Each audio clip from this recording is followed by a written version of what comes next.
बनेगी। जीवन में अच्छा व्यक्तित्व, अच्छी पर्सनैलिटी उसको माना जाता है जो सही डिसीजन खुद ले पाए। अगर खुद नहीं ले पाता है तो किसी के गाइड करने की वजह से ले पाए, लेकिन ले पाए। तो आप अपने आप को उस स्थिति में पहुंचाओ कि कम से कम डिसीजन तो ले पाओ, है ना।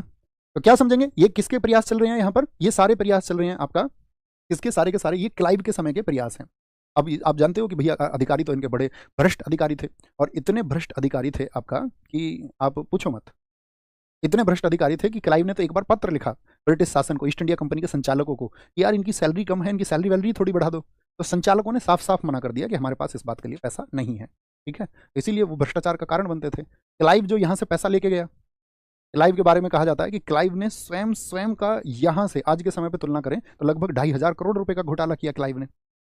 और क्लाइव का जो ये घोटाला है, इसके लिए क्लाइव पर वहां जाकर के मुकदमा भी चला। और क्लाइव पर जब मुकदमा चला तो हालांकि क्लाइव तो बहुत प्रभावशाली व्यक्ति था वहां ब्रिटेन में, तो उसने अपने आप को बरी करा लिया। लेकिन कहते हैं कि वहाँ की ब्रिटिश जो संसद थी उसमें जब इसके खिलाफ सवाल उठे तो ये इंडिया में जो शक्ति यहाँ से हासिल करके गया, जो फेम यहाँ से हासिल करके गया, ब्रिटेन में इसकी 2 कौड़ी की इज्जत नहीं बची। जब लोग इसको ये सड़क पर चलता और ये कहते कि इसने तो एक गरीब देश को लूट लिया, इसने तो एक देश को गरीब बना दिया, और एक देश जो दुनिया में ज्ञान के लिए प्रसिद्ध था, जो नॉलेज के लिए प्रसिद्ध था, उसको इसने लूटा, और उस देश के सारे अवसर, भविष्य के अवसर भी इस व्यक्ति ने खत्म कर दिए। तो जब ऐसी बातें इसको सुनने को मिलती थी तो कहते हैं, एक कारण बताया जाता है कि ये खुद को जिम्मेदार इसने अपने अंतिम दिनों में इसने खुद को कारण माना था कि बंगाल में जो स्थिति थी उसके लिए ये अगर प्रयास करता तो भारतीय लोगों की मदद हो सकती थी। लेकिन 1 करोड़ लोग मारे गए, कारण मतलब बहुत सारे बताए जाते हैं। और अंत में इसने क्या कर लिया था, इसने सुसाइड कर लिया था, आत्महत्या कर ली थी, अपना गला काट लिया खुद ही। कहते हैं कि ये बहुत सारी बीमारियों का शिकार हो गया।